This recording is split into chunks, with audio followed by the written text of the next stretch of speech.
go. You should all have been, when you came in, you probably got a little packet of things. We're going to do a little something with this piece of paper that's blank, but it does have our letterhead on it, so you remember who we are. With this piece of paper, I'm going to spend 30 of my seconds. I would like you to please, with this piece of paper, come up with as many ways you can make sounds with this paper in 30 seconds. Go.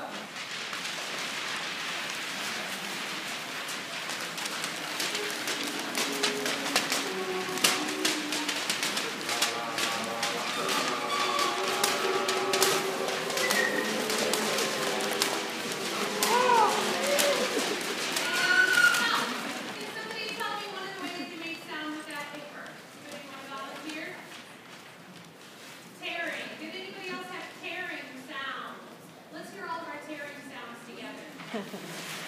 Does anybody have a different type of sound? Okay, a blowing or squeaking sound. Any other blowing or squeaking sounds? It goes together. I heard somebody yell flapping. How many flapping sounds do you have? Excellent.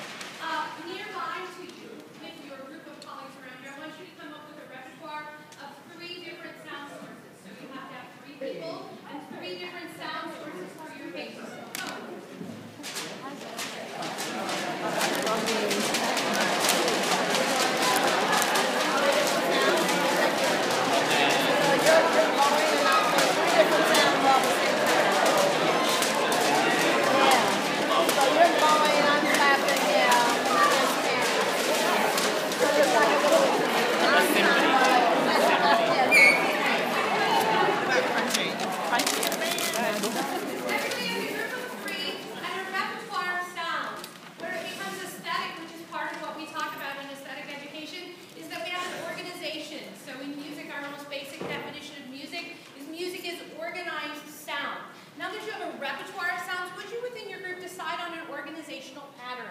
So you might decide we're going to do them 1, 2, 3, or we're going to do 1, 2, 1, 3, 1.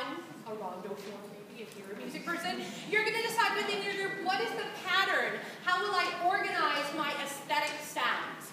15 seconds, go.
You can explore things, but they always have a similar sort of theoretical model in that we begin by exploring.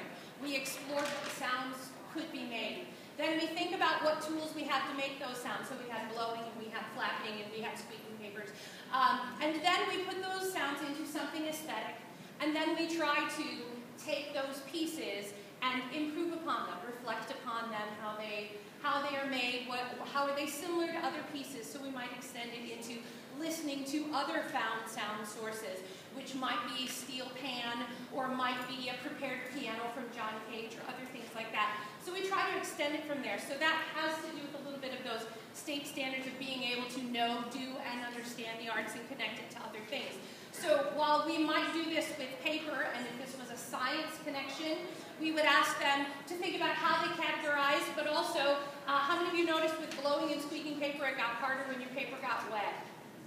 Right? So there's a science connection there, and there's also a language arts connection if I ask you to respond in writing to how your group and your collaborative work went, or if I ask you to write a poem that you accompany this piece with. So at the Music Institute of Chicago, we use arts integration partnerships, not so that music only helps you teach the core, but so that music is also core to it, that there is music learning that happens along with other things. So I'll really quickly hit the things that we do, 30 seconds. Okay, that's us. So we do professional development workshops, and people like them. We do school residencies, both arts integration, and we do after-school programs and direct music instruction. We have a Natural Horn Hose Horn program.